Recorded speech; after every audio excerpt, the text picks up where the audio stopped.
안녕하십니까? 저는 사업체를 운영하고 있는 40대 여성입니다. 지금 제가 운영하는 회사는 제가 20대 시절 패기 넘치는 마음으로 1인 기업에 출발했던 것으로부터 비롯되었습니다. 지금은 사업 규모도 확장하고 사원수도 대폭 늘려 제법 모양새를 갖추고 있습니다. 제 반평생을 쏟아붓듯이 한 일이기 때문에 제게는 제 분신과도 다름없는 것이 바로 제 회사입니다. 저에게는 그 무엇과도 견줄 수 없는 소중한 것이죠. 단순히 일터의 의미를 넘어서 제 삶의 원동력이자 근간이라 해도 지나치지 않을 겁니다. 제가 저처럼 사업을 하는 남편을 만났던 것 또한 사업에 대한 이해도가 높고 서로 사업가 간에 공감할 수 있는 부분이 많으리라는 기대여서였을 겁니다. 하지만 결혼이라는 게 그렇게 제가 생각하는 것처럼 제 마음대로 흘러가는 건 아니더라고요. 저는 서로 공통되는 부분이 많으니 그런 점이 함께 부부로 살아가며 서로에게 큰 힘이 되어줄 줄 알았는데 사업하는 남편 때문에 적잖이 고생을 해야만 했습니다.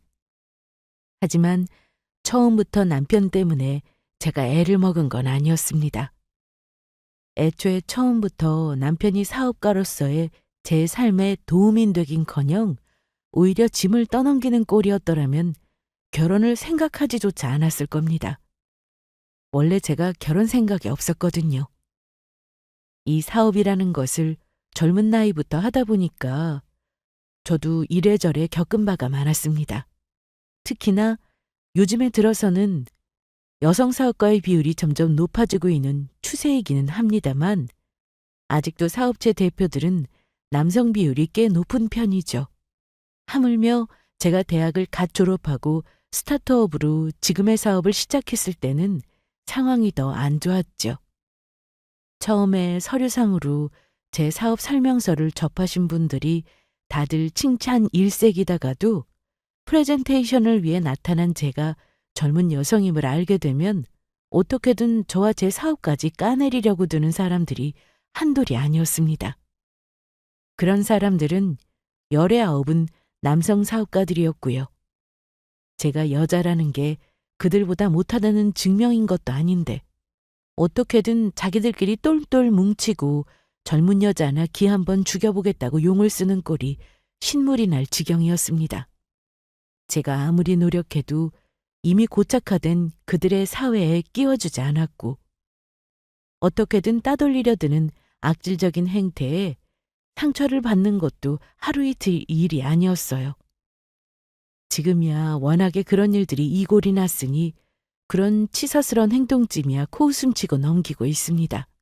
하지만 아직 사회생활에 대한 경험도 적고 채 여물지 못했던 젊은 시절의 제게는 감당하기 어려운 시련이었죠. 심지어 제 사업 아이템이 마음에 들어서 저희 회사 쪽으로 접촉을 했다가도 제가 여자 대표라는 걸 알게 되면 만만하게 생각하고 어떻게든 뜯어먹을 생각에 혈안이 되어 있던 인간들도 적지 않았습니다. 제가 협조하지 않으면 자기들이 이득을 얻지 못하게 될 것이 뻔한데도 말이죠. 사실 그런 인간들은 그 면면을 뜯어보면 사업적으로 역량이 뛰어난 것도 아니었습니다. 원래 자기 일 잘하는 사람들이야 자기 스스로에 대한 확신과 믿음이 있으니 남들이 뭐라 해도 자기가 하고자 하는 바를 뚝심 있게 밀어붙이는 법이죠. 애매하게 고만고만한 인간들이 원래 남의 것 탐내고 자기보다 뛰어난 사람들 시기하고 질투가 심한 법입니다. 사정이 이렇다 보니 제가 남자들, 특히 사업하는 남자들에 대해서 좋은 인상을 갖기 어려운 건 사실 당연한 일이었을 겁니다.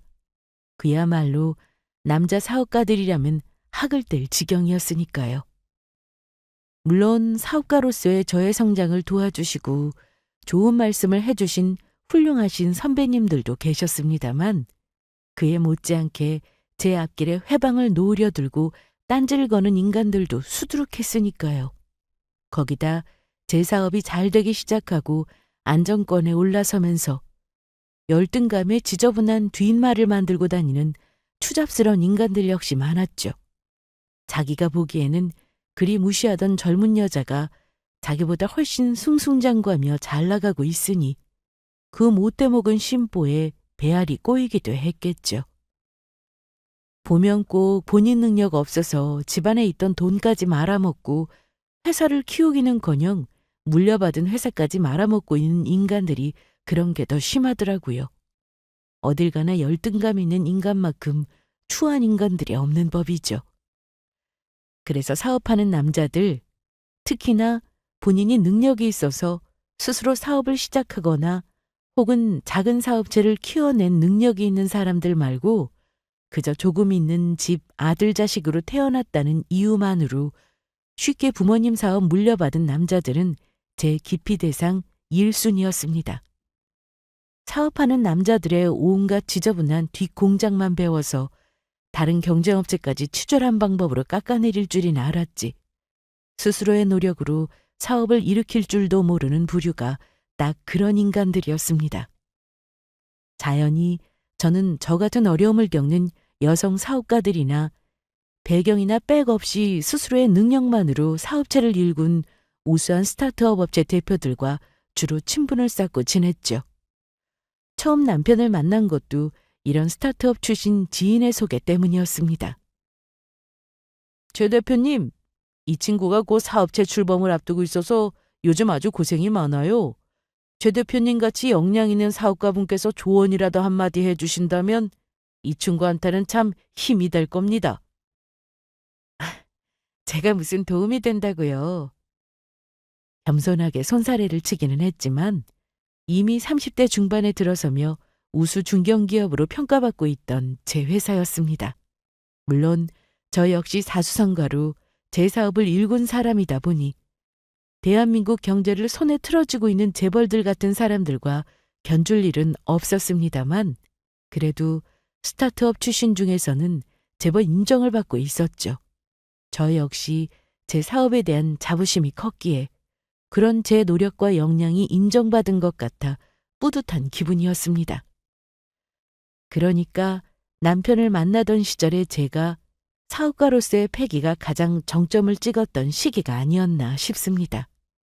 그 시기에는 제가 건드리는 것마다 괄목할 만한 성과를 거두고 있었고 아직 지금 회사 규모가 커지지는 않았지만 제 스스로의 힘으로 충분히 감당이 가능한 작지만 내실 있는 사업체의 대표라는 자부심으로 살고 있었습니다.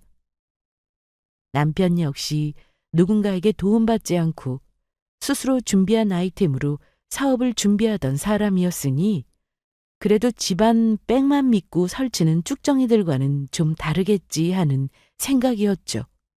적어도 제 부모 능력이 자기 능력인 줄 착각하고 설치는 부류는 아니었습니다. 남편은 집안 형편이 그리 좋은 편은 아니라서 대학도 집에서 도움받지 않고 장학금 받아 다녔다고 했어요. 저는 오히려 그런 점이 마음에 들었습니다. 사실 대학 등록금이 한두 푼도 아니고 부모님께 얼마든지 지원받을 수도 있는 문제인데 워낙 안 좋은 사례들을 많이 접하다 보니 가급적이면 성인 되자마자 자기 인생은 자기가 꾸려나가는 사람들에 대한 호감이 있는 편이었어요. 그건 역시 지금 생각하면 선입견의 일종이라는 생각이 들지만 하여튼 그때는 그랬습니다. 그리고 이왕이면 고등학교 졸업한 이후로는 자기 힘으로 자기 삶 꾸리는 게 바람직하기는 하죠. 저 역시 대학 내내 장학금을 받아 학교를 다니기도 했고요. 물론 남편과는 달리 저희 집은 넉넉한 형편이었습니다만 어릴 적부터 독립심이 강했던 저는 처음 대학교 진학할 때부터 이제부터 나 혼자 힘으로 살아보자는 생각이었어요. 친정 부모님께서는 그런 독립적인 딸 자식을 자랑스러워하면서도 좀처럼 당신들에게 기다려 들지 않은 딸의 행동에 내심 서운해하기도 하셨습니다. 새끼가 집안 돈 축내면서 부모님 노후자금 헐어쓰지 않게 만드는 게 훨씬 좋지 서운할 게 뭐가 있어? 그래, 그렇지. 우리 딸이 어릴 적부터 워낙 손 안 가던 철난 자식이었으니까. 그런데 엄마 아빠 입장에서는 자식이 조금이라도 내 품에 더 머물러 줬으면 해서 그런 거지. 그냥 조금 아쉬운 마음이 드네. 저도 참 싹싹한 딸 자식은 못 되는 게 그런 부모님 마음 헤아려서 작은 것이나마 딸 자식에게 해주는 기쁨을 느끼게 해드릴 만도 한데 그걸 대쪽같이 거절하기만 했으니 융통성이 없어도 참 없었죠. 제가 사회생활 하면서 하도 이런 지저분한 인간들에게 치이다 보니 그런 걸 겪기 싫어 철저하게 선을 긋던 행동을 부모님께도 한 것 같아요. 그때는 그게 옳은 거라고 생각했는데 지금 생각해보니 가족한테까지 그렇게 서운하게 할 건 없었는데 제가 생각해도 저도 참 미숙한 부분이 있었네요. 사업 준비하던 시절에 만난 남편은 곧 회사를 설립했고 1인 기업의 대표님이 되었습니다. 회사 규모가 워낙 작다 보니 독자적인 사업을 벌이는 데에는 무리가 있었고 기존의 같은 분야의 회사에서 하청을 받아 일하는 식으로 조금씩 회사를 키우던 남편이었습니다. 당시 제 회사 규모도 그리 큰 편은 아니었습니다만 그래도 남편 회사에 비교하면 대기업이나 다름없었죠. 첫 만남에서부터 제게 사업의 요모조모를 묻는 것부터 시작해 잦은 연락을 해오던 남편이었습니다. 저 나름대로는 사업가의 길로 들어선 청년 사업가가 열정으로 가득 차 눈을 반짝이며 물어보는 모습이 마치 제가 사업을 처음 시작했을 때의 열정을 떠올리게 하는 것 같아 더 친절히 대답해주게 되었습니다. 그렇게 사업적인 조언을 주고받고 인간적인 호감이 오가면서 자연스레 남편과 가까운 관계가 되었습니다. 그렇다고 해서 당장에 남편과 결혼 생각이 있는 건 아니었습니다. 남편과 만나고 있던 그 시절에도 저는 사업으로 여전히 바빴습니다. 남편의 사업체도 자리를 잡지 못하고 있어서 여전히 발로 뛰어야 했죠. 보통 사람들이 사업가를 떠올리면 밑에 직원들 거느리고 대표는 그저 대표실이나 지키면서 편하게 일한다고 생각하시겠지만 실상을 알면 그렇지가 않아요. 직원들 역시 제 회사에서 열심히 일해주고 있지만 결국 직원들은 제 회사에서 월급을 받는 입장이고 아무리 애사심이 있다 한들 회사의 창립자인 저만큼 회사에 애착을 가지기는 쉽지 않은 일이죠. 애초에 회사 대표가 고용한 직원들에게 회사에 대해 주인의식을 가지라고 하는 말 자체가 어불성설이라고 생각합니다. 들인 애정과 노력이 다르고 성과가 생겼을 때 이득을 얻는 비율이 엄연히 다른데 저와 똑같은 마음가짐을 직원들에게 요구하는 것도 좋은 심보는 아니라고 생각해요. 결국 회사가 잘 돌아가려면 대표가 자기가 하는 일에 애정과 책임감을 가지고 하나부터 10까지 신경을 써야만 간신히 회사가 제 몫이라며 돌아가게 되는 거죠. 저야 항상 그런 마음가짐으로 회사 일에 임해왔습니다. 남편 역시 다른 직원에 딸린 것도 아니고 대표라고는 해도 회사의 굵직한 일부터 자잘한 일까지 모든 것을 홀로 감내해야 하며 책임져야 할 입장이었죠. 한마디로 둘 모두 일하느라 정신없이 바빴다는 소리입니다. 뭐 남편 입장에서 그렇게 사업으로 바쁜 자기를 지원해줄 아내를 필요로 했었는지 그것까지는 제가 잘 모르겠어요. 하지만 적어도 저는 제가 하던 사업까지 제쳐두고 결혼 준비를 할 생각 같은 거는 눈꼽만치도 없었습니다. 남편을 만나고 있으면서도 여전히 저한테 가장 중요한 것은 제 회사였어요. 이렇게 말하면 어르신들은 별로 좋아하지 않으실지도 모르겠지만 남자야 여유 있을 때 다시 만난다고 하더라도 제 회사는 한 번 망하면 회상이 쉽지 않을 테니까요. 앞서 말씀드렸다시피 회사는 제 분신이고 저 그 자체였습니다. 회사를 잃는 것은 단순히 사회적인 실패가 아니라 그런 제 정체성을 잃는 거나 마찬가지였습니다. 남편 역시 저와 처음 연애를 시작할 때 이런 부분을 모두 이해하고 시작한 거였어요. 애초에 그런 부분에 대한 암묵적인 합의가 되지 않았더라면 저희의 만남은 시작조차 되지 않았을 겁니다. 그저 남편 역시 다른 사업한다고 뻐기는 어설픈 남자들과 별다를 것 없다고 생각하고 그저 스쳐 지나가는 인연으로 끝났겠죠. 그래서 처음으로 남편이 결혼에 대한 이야기를 꺼냈을 때 솔직히 부담스러웠습니다. 결혼에 대한 평소의 제 생각 때문에도 그랬지만 객관적으로 저희 둘 상황을 놓고 보더라도 남편보다는 제 쪽이 훨씬 가진 게 많았으니까요. 애초에 제가 결혼에 대한 생각이 없었으니 그런 부분으로 서로를 저울질하며 만나지 않았던 것도 있지만 외부적인 시선으로 본다면 누가 봐도 제 쪽에서 손해보는 입장일 것이 분명했습니다. 하지만 그런 것은 다 제쳐두고라도 저는 결혼하면서 유부녀로서 안게 될 많은 책임들로 인해 사업가로서의 제 삶을 소홀하게 될 것이 가장 큰 걱정이었습니다. 결혼은 내 인생에 없는 일일 거라고 생각했는데 남편이 던진 결혼이라는 한마디에 그런 제 생각에 제대로 파문이 일게 된 것이죠. 그런 저를 보며 단박에 거절이라도 당할까 싶어 다급하게 말하는 남편이었습니다. 나 문영 씨한테 결혼하자면서 내조 잘하는 부인 얻으려고 하는 거 아니에요. 문영 씨랑은 처음부터 사업 문제도 조언도 많이 들었고 문영 씨 아니었으면 이만큼이나마 회사 꾸려나가기도 어려웠을 거라는 거 잘 알아요.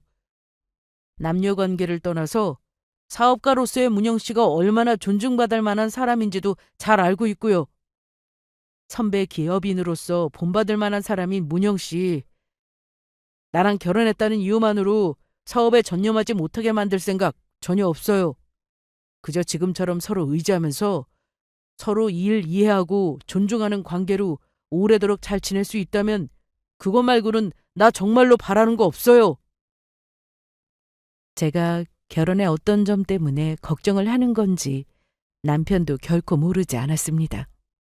제가 사업적으로 여전히 욕심이 많이 남아있다는 것 또한 알고 있었고 사업가로서의 삶을 포기하느니 평생 결혼하지 않을 작심을 하고 있다는 건 역시 잘 알고 있는 남편이었습니다.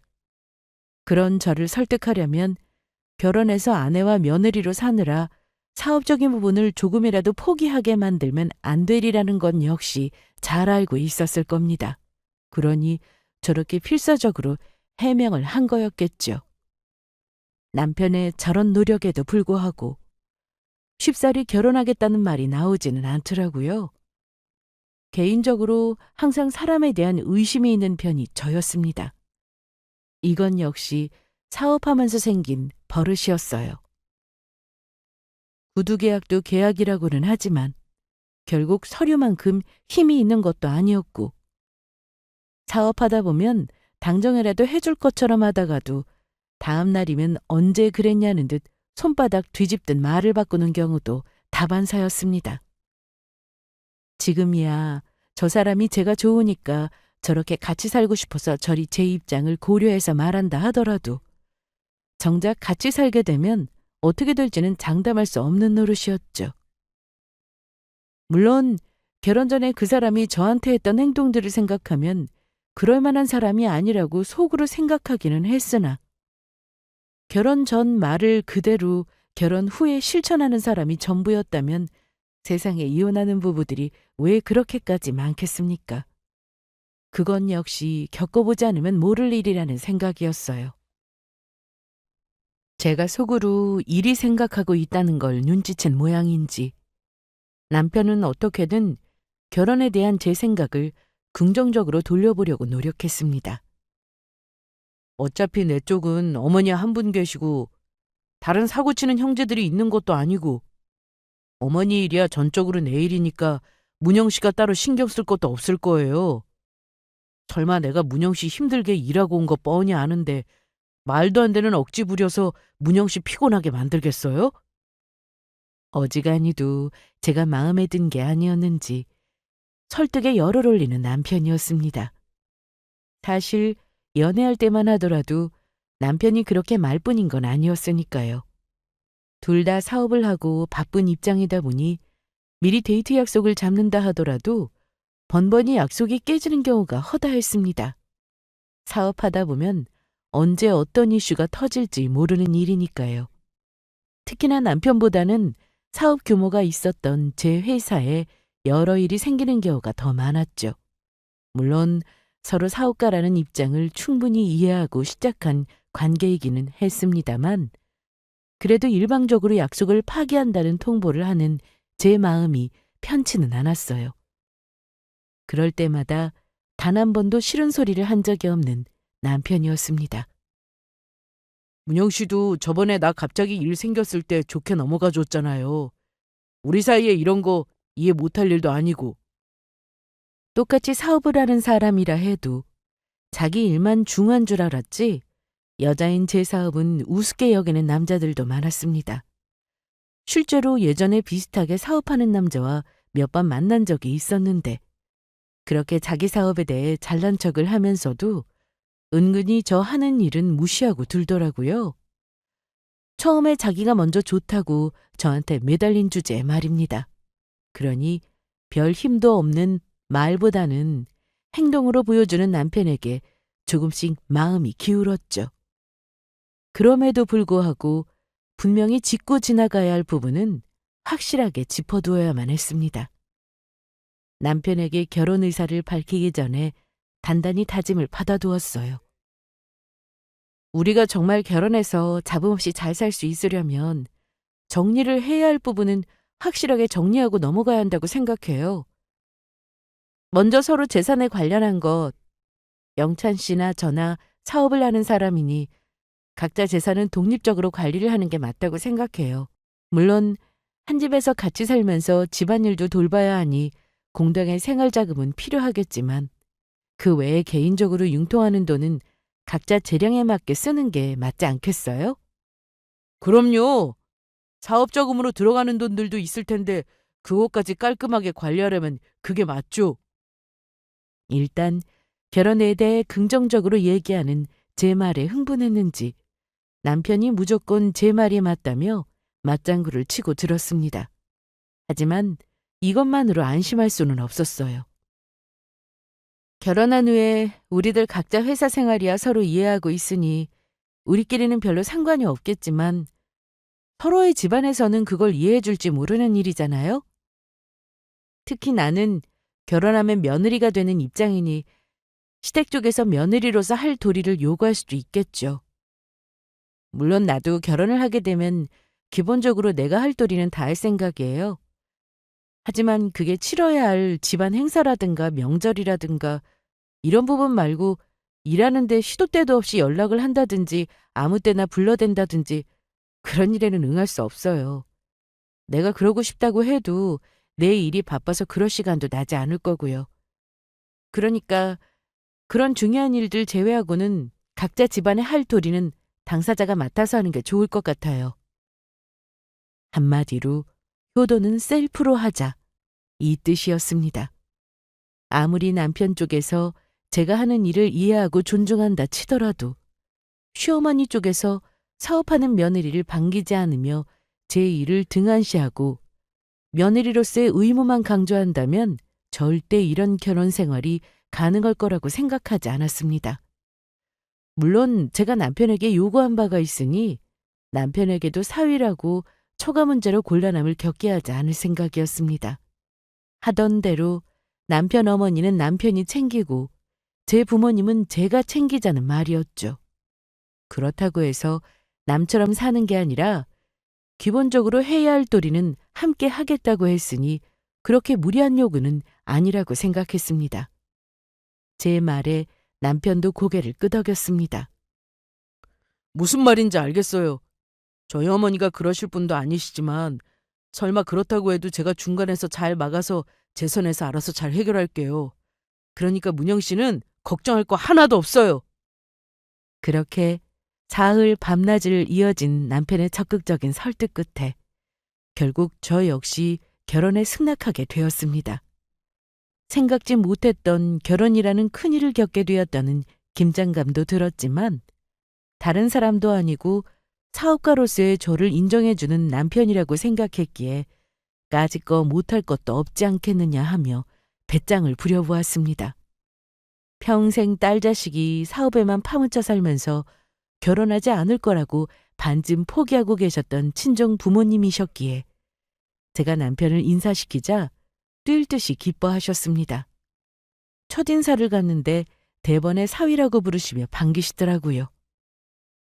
박서방, 우리는 다른 거 바라는 거 하나도 없네. 우리 문여이가 어릴 적부터 사업한다고 세상 풍파를 겪을 만큼 겪어서 중간에 마음 다칠 일도 많고 고생을 참 많이 했어. 그런 문영이 마음 열 정도면 그동안 자네가 문영이에게 참 잘했겠지. 우리는 그저 그거면 되네. 둘이서 서로 의지하며 잘 살아주기만 하면 다른 건 바라는 거 아무것도 없어. 그럼요, 장인어른 장모님. 제가 앞으로 정말 잘하겠습니다. 셋이서 싱글벙글하는 모습을 보고 있으니 조금 쑥스럽기도 하고 결혼을 결정한 게 나쁜 일만은 아니라는 생각이 들었습니다. 부모님께서 반기시리라 생각하긴 했지만 저렇게까지 좋아하실 줄은 몰랐거든요. 물론 제 인생이니 제 의사가 가장 중요한 일이었겠으나 그동안 고집센 딸내미 때문에 친정 부모님께서 여러모로 걱정이 많으셨겠다는 생각에 결혼해서 꼭 잘 사는 모습 보여드리고 싶은 마음이었어요. 다복하고 여유 넘치는 저희 친정집에 비해 처음 간 시댁은 다소 군기가 흐르는 모습이었습니다. 남편 본가의 사정이 썩 좋지 않은 편이라는 것은 이미 들어서 알고 있었기에 놀랍지는 않았으나 생각보다 딱딱한 시어머니의 태도는 조금 당황스럽기는 했습니다. 그래도 내가 회사 사장 어머니인데 하고 사는 꼴이 좀 그렇죠? 아니에요, 어머니. 집이 참 아늑하고 따뜻한 게 좋아요. 좋기는 무슨 남 보이기 부끄럽지. 처음 보는 며느리감 앞에서도 가난한 당신 신세 한탄에 여념이 없는 시어머니셨습니다. 듣자니 최 대표가 우리 영찬이보다 회사 규모가 훨씬 크다던데 한 해 수익이 얼마나 나나? 어머니, 무슨 그런 질문을 하세요? 남편에게도 들어본 적 없는 다소 무례한 질문에 그만 말문이 막혔습니다. 이거 내가 생각보다 험한 길을 선택한 건 아닌가 싶은 생각이 들더군요. 그런 제 심기를 눈치챘는지 남편이 재빠르게 끼어들었습니다. 우리가 결혼한다 하더라도 서로 사업가로서의 영역이 있는데 이 사람 재산은 이 사람 거고 제 재산은 제 거인 거예요. 이미 저희끼리는 그렇게 합의를 맞췄고요. 부부끼리 그런 게 어디 있어. 결혼하면 경제권도 합치는 거지. 그 부분은 영찬 씨랑 이미 합의가 끝났어요. 어머니께서 너그러운 마음으로 이해해 주셨으면 좋겠습니다. 첫 만남에 대뜸 나온 재산 문제에 껄끄럽긴 했지만 이런 문제일수록 확실하게 얘기가 나왔을 때 짚고 넘어가야 한다는 게 제 지론이었기에 흔들리지 않고 말씀드렸습니다. 시어머니 표정에 언짢은 기색이 지나갔지만 솔직히 그렇게까지 시어머니한테 잘 보이고 싶은 마음이 크지도 않았어요. 아무리 저희 쪽이 자식된 입장이라 하더라도 예의는 쌍방에서 지킬 때 의미가 있는 거라고 생각했습니다. 상대방 쪽에서 굳이 나한테 호의를 보이는 게 아니라면 굳이 비굴하게까지 시어머니 호감을 얻어야 한다는 생각도 없었고요. 그저 크게 사고나 치지 말아주길, 사고를 친다 하더라도 자식인 남편 쪽에서 해결해야 할 일이라고 생각했어요. 아마 그렇게 생각 안 했더라면 시어머니 진상을 받아줄 생각도 아니었기에 결혼 자체를 물을 수도 있는 상황이었습니다. 그런 제 성격을 잘 알고 있으니 시어머니 처음 뵙고 나와서 남편이 호언장담했습니다. 문영 씨, 우리 어머니 말 신경 쓸 거 하나도 없어요. 어차피 일한다고 바빠서 문영 씨나 나나 본가 찾아오는 일도 거의 없을 거고 우리 잘 사는 거 보면 어머니가 괜한 일로 토다는 일도 없으실 테니까요. 무슨 일이 생겨도 내가 해결할 거고. 그런 남편의 말을 믿었습니다. 애초에 남편이 자기가 한 말을 지키지 않으면 참고 살지 않을 생각이기도 했으니 알아서 잘하리라 믿었죠. 그렇게 저희는 부부가 되었습니다. 결혼하고 나서도 여전히 사업으로 바쁜 저희 부부였습니다. 특히나 저는 결혼하고 나서 도리어 사업이 훨씬 바빠졌어요. 그동안의 노력의 결실이 돌아오는 모양인지 협업을 제안하는 회사도 많아지고 있었고, 그런 업체들 걸러가며 선정하느라 잠잘 시간도 줄여야 할 정도였습니다. 반면 남편은 나름대로는 애를 쓰고 있었으나 좀처럼 사업이 정상궤도에 오르지 않아 애를 먹고 있었습니다. 그래도 부부인데 남편 사업 역시 잘 되기를 바라는 마음이었어요. 결혼 전처럼 사업가 선배로서 진심 어린 조언을 다 했지만 남편에게는 그다지 와닿지 않는 것 같았습니다. 이런 말이 다 무슨 소용이겠어요. 결국 중요한 건 돈이지. 돈만 있었어 봐. 지금 이렇게 애쓰는 거 한 방에 다 해결할 수 있었는데. 물론 뭐 돈이야 여유가 있으면 좋죠. 하지만 언제는 사업하면서 그렇게 여유 자금이 넘쳐났다고 결혼 이후에 툭하면 돈 타령을 하는 남편이 조금 염려스러웠습니다. 하지만 걱정스런 마음에 물었어요. 요즘 자금 사정이 많이 안 좋아요? 자금 사정이야 뭐 언제 좋을 때가 있었나요?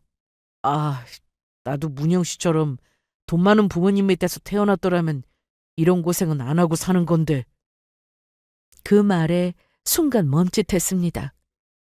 저희 친정 부모님이 시댁보다 경제적으로 넉넉한 건 사실이에요. 하지만 앞서 말씀드렸다시피 고등학교 졸업 이후로는 단 한 번도 저희 부모님한테 손에 벌려본 적이 없는 저였습니다. 사업 시작할 때도 제가 모은 자금으로 작게나마 제 당시 역량에 맞도록 사업을 시작했고, 그 이후로 지금까지 오롯이 제 힘으로만 사업을 키워왔어요.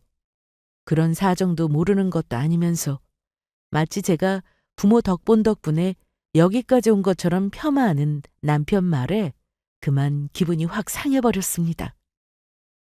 영찬 씨, 그 말은 내가 듣기가 좀 그러네.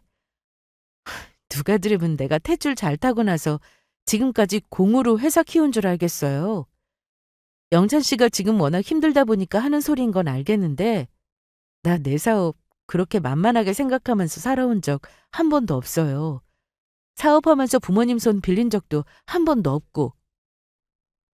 대번에 날이 서서 반박하는 제 말에 아차 싶었는지 남편이 땀을 뻘뻘 흘리며 해명하기 시작했습니다. 아니에요, 문영 씨. 제가 그렇게 생각해서가 아니라 그게 그저 나한테도 그런 부모님이 계셨으면 어땠을까 싶어서. 아니다.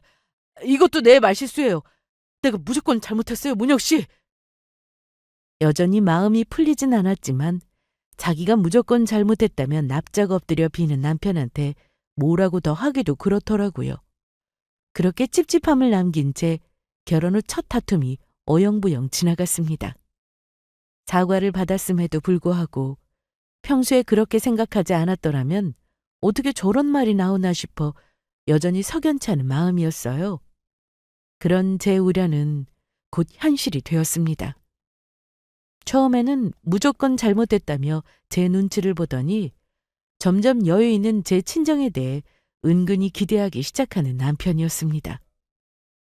박서방, 얼굴이 왜 이리 상했어? 요즘 일이 많이 힘든가? 장모님, 사업이라는 게 참 쉽지가 않네요. 조금만 넉넉하면 될 것도 같은데 참 어딜 가나 돈이 웬수예요, 돈이 웬수. 제 앞에서도 모자라 간만에 만난 저희 친정 부모님 앞에서까지 돈 타령을 하자 대번에 제 얼굴이 찌푸려졌습니다. 부모님 입장에서는 딸 자식 시집 보내놨는데 사위가 돈 때문에 힘들어하는 모습을 보자 얼마나 마음이 불편하셨겠습니까? 애초에 친정 부모님 자금 사정이 넉넉하지 않았다면 아직 편치도 않은 사이인 저희 부모님 앞에서 그렇게 돈 타령을 할까 싶어 못마땅한 기분이었습니다. 그렇게 언짢음을 숨기지 않는 제게 도리어 큰 소리를 치는 남편이었어요. 내가 뭐 장인 장모님께 돈 해달라고 한 것도 아닌데 뭘 그렇게까지 예민하게 받아들여요? 내가 오죽이나 힘이 들면 그런 소리까지 다 했겠어요. 그런데 도움까지는 아니더라도 말 꺼내는 것만으로도 이렇게 사람을 잡으려고 들면 내가 무서워서 무슨 말이나 하겠어요? 그나마 집이니까 이런 소리라도 하는 거지. 내가 내 집에서 숨통 트이지도 못하고 이렇게 살아야겠어요? 분영 씨 정말 해도 해도 너무하네요. 적반하장도 유분수라는 말이 딱 이럴 때 쓰는 말이었습니다. 남편 말은 그야말로 생떼나 다름없었어요. 원래 이런 사람이었던 건지, 결혼하고 나서 이제 나한테 발뻗을 만하니까 없던 강짜를 부리는 건지는 몰라도 남편 행동이 마음에 들지 않기는 매한 가지였습니다. 그로부터 며칠 지나지도 않아 남편이 저희 친정 부모님으로부터 돈 해간 걸 알았을 때는 그만 꼭지가 돌아버릴 것 같았습니다. 그저 하소연을 한 거였다느니 답답한 마음에 말도 못하냐느니 그리 큰 소리를 뻥뻥 치더니 결국엔 우리 친정 부모님한테 바라는 바가 있어서 그리 주접을 떨었던 게 맞다는 걸 증명한 거나 마찬가지 아닙니까? 사실을 알자마자 열이 뻗쳐서는 당장에 친정아버지께 전화를 걸었어요. 아버지, 그 사람한테 돈 해주셨어요? 아니, 박서방이 비밀로 하라고 했는데 어떻게 그렇게 중요한 걸 비밀로 해요? 그 사람이 돈 해달라고 하면 저한테 먼저 말씀을 하시지. 그걸 저한테 말도 안 하고 덜컥 해주셨어요? 그래도 네 남편이고 우리 사위인데 저렇게 힘이 들다고 하는데 어떻게 모른 척만 할 수가 있겠어? 저희 아빠가 평소에 그렇게 물은 분이 아니신데 저 모르게 또 저희 부모님 앞에서 얼마나 작업을 친 건지 차마 사위가 한 부탁을 거절하지 못하고 남편을 도와준 친정 부모님을 더 탓할 수도 없고 그만 속이 갑갑해졌습니다. 그날 퇴근하고 술 냄새를 풀풀 풍기며 들어오는 남편을 잡고 항의를 했어요. 당신 우리 부모님한테 바라는 거 없다니 뭐니 하더니 우리 집에다 돈까지 빌렸어? 그래놓고는 뻔뻔하게 자기가 도로 화를 내? 나랑 결혼할 때 당신이 뭐라고 했어? 분명히 서로 재산은 분리해서 따로 관리하자고 지저분한 말 나오는 일 없도록 깔끔하게 하기로 분명 나하고 약속하고 결혼했잖아. 생각보다 빨리 들켰는지 당황스런 표정을 짓더니 이내 뻔뻔하게 되레 큰 소리를 치는 남편이었습니다. 결혼 전 약속은 당신하고 경제권 분리해서 살겠다는 거였지. 그렇다고 장인 장모님이 도와주시겠다는데 그걸 거절할 이유가 있어요? 엄밀히 말하면 그건 문영 씨 돈도 아니잖아. 지금 그걸 말이라고 해요? 나하고 돈으로 지저분한 일 만들지 말자는 건 당연히 우리 부모님도 포함되는 거지. 애초에 나도 우리 부모님 손 빌린 적이 없는데 당신이 내 남편이 아니고 우리 엄마 아빠 사위가 아니었으면 우리 부모님이 미쳤다고 그 돈을 해주냐고. 아니, 남편이 사업이 힘들면 장인 장모님이 좀 도와주실 수도 있는 거지. 진짜 이렇게 야박하게 좀 굴지 말아요. 저가 하고 다닌 짓거리가 있는데 우리 부모님한테 돈까지 받아먹고는 고래고래 큰 소리를 치는 남편 꼴을 보니 부하가 치밀어 올랐습니다. 동시에 제가 왜 그렇게나 남편을 꺼려 했는지가 생각났어요. 드물게 성공을 거둔 선배 여성 사업가들 중에서도 결혼 이후에 남편과 시댁이 돈 문제로 속을 썩여 그간 애써 키워왔던 회사가 휘청거릴 정도로 위기를 맞은 사례를 차고 넘치도록 봐왔습니다. 그런 꼴 당하지 않으려고 결혼 전에 그렇게 경계를 하면서 조건까지 내세운 결혼을 한 거였는데 결국엔 나도 다를 바가 없다고 생각하니 기가 막혔습니다. 그래도 저 인간은 그런 남자들하고는 좀 다를 거라고 생각했던 거였는데 제가 사람을 잘못 봐도 한참 잘못 봤던 거였죠. 분하고 괘씸한 마음에 남편에게 으름장을 놓았습니다.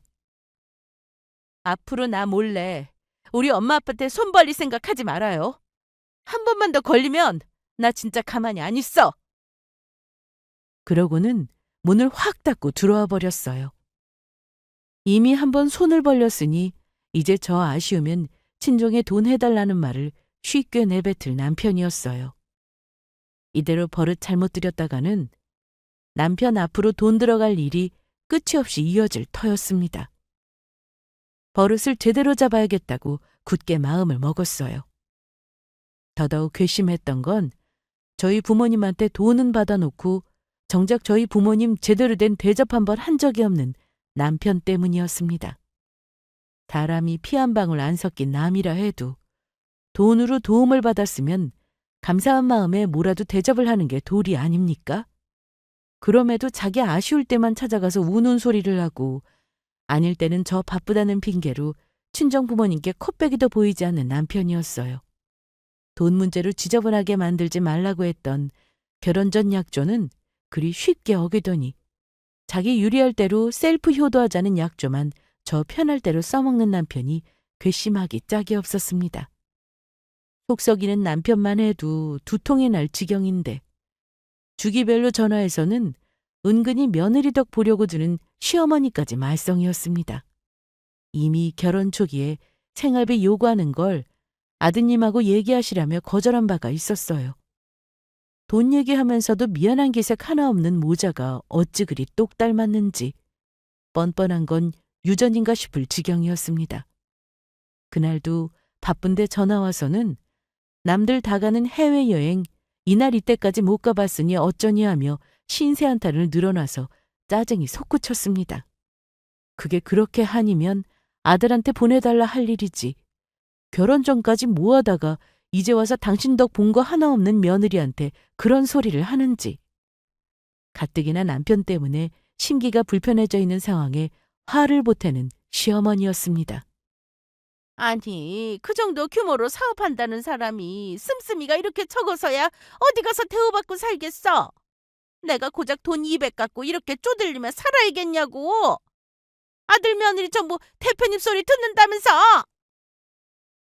200이라니 그게 무슨 말씀이세요? 제 성질 못 이기고 버럭하다 자기도 모르고 튀어나온 말에 시어머니도 당황한 기색이었습니다. 하지만 곧장 도로 큰 소리를 치는 시어머니였어요.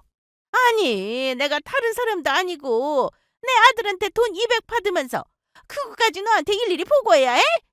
뭐 한 돈 1,000만 원 받는 것도 아니고 꼴랑 200만 원 가지고 요새 한 달 생활비 쓰기도 빠듯해. 사돈 댁들은 그리 의리한 집에서 호의호식하면서 너는 시어머니 이렇게 사는 걸 보고도 느끼는 바가 없니? 지금 그게 무슨 말이에요? 그 사람의 지금까지 생활비를 200씩이나 갖다 주고 있었어요? 내가 뭐 못 받을 돈 받았어? 내가 우리 영찬이 키운다고 얼마나 고생했는데. 우리 친정 부모님한테는 식사 대접 한 끼 제대로 안 하면서 사업 자금이랍시고 있는 대로 돈을 뜯어가 놓고는 자기 모친한테는 달마다 돈을 200만 원씩이나 갖다 바쳐요?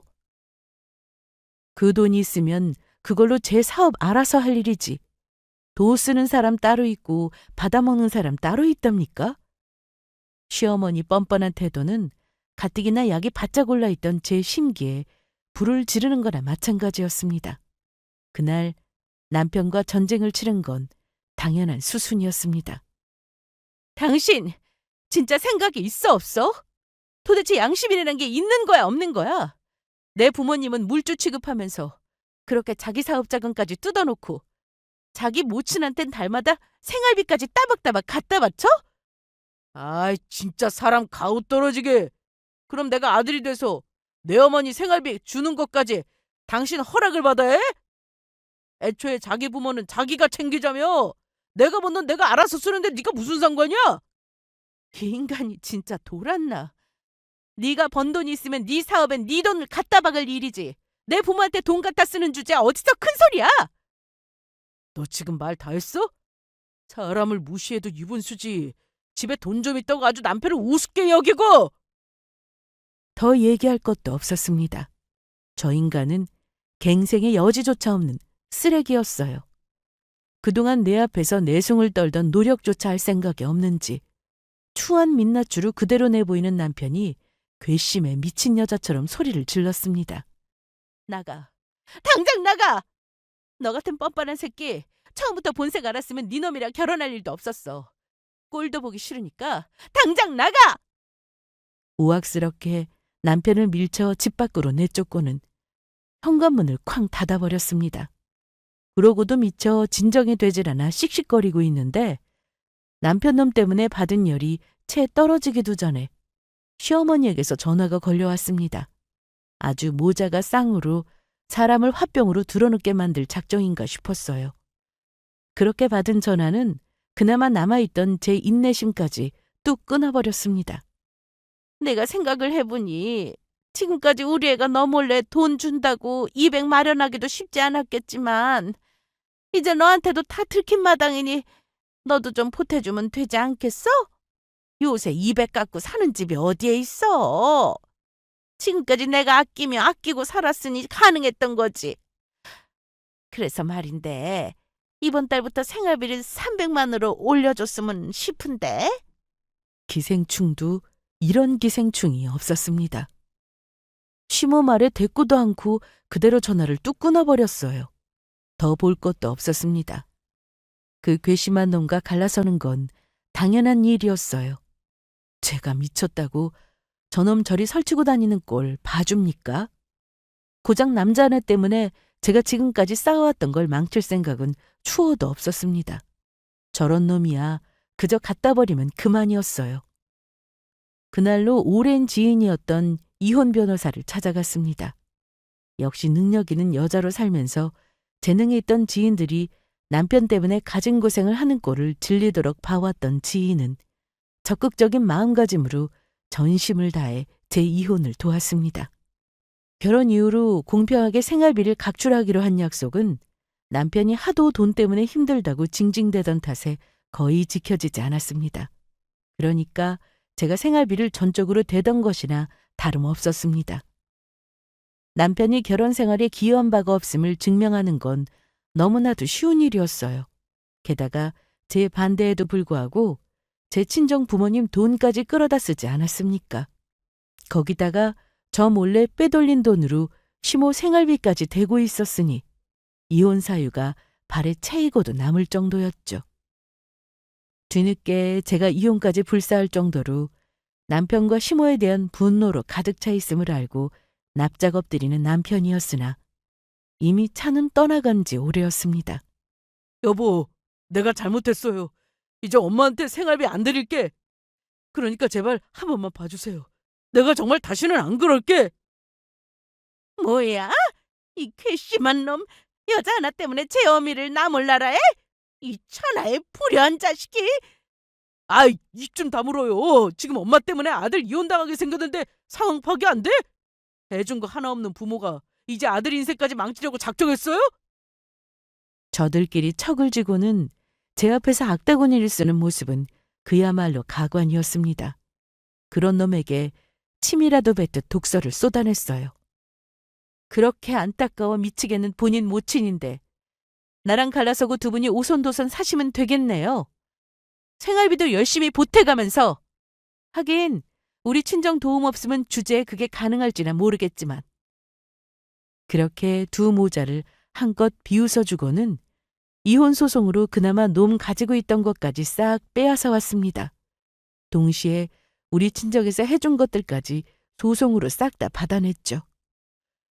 그동안 어디다 그리 돈을 쓰느라 돈 없다는 소리를 달고 살았나 했더니 나 몰래 혼자 재배 불리겠다고 친정에 손 벌려 뜯어낸 돈으로 투자를 했더라고요. 이혼 후에 개털된 걸로도 모자라서 투자 실패로 전 남편이 알거지를 길바닥에 나앉았다는 소리를 들었을 때는 막힌 속이 뻥 뚫린 기분이었습니다. 저 아니면 사업적 인맥이라고는 없는 놈이 주제도 모르고 설치다 인생의 쓴맛을 제대로 본 셈이죠. 이제는 욕심 많은 시모에게 돈 해주기는커녕 좁아터진 시모 집에 얹혀 밥만 축내는 식충이로 전락한 전 남편이었죠. 저랑 갈라선 지 얼마 되지도 않아 일어난 일이었습니다. 생각보다 빠르게 날아온 부메랑에 속이 시원하더라고요. 저 없으면 겨우 그리 살 주제에 저나 저희 부모님 덕본 걸 저 잘나 그리 산 줄 알더니 주제 파악 한번 확실하게 했을 겁니다. 결혼 한번 잘못했다고 평생 그런 놈을 짊어지고 살 필요는 없죠. 다시 생각해 보아도 이혼은 정말 잘한 결정이었다고 생각해요. 그런 놈과 함께 침몰할 생각 같은 건 손톱만큼도 한 적 없어요.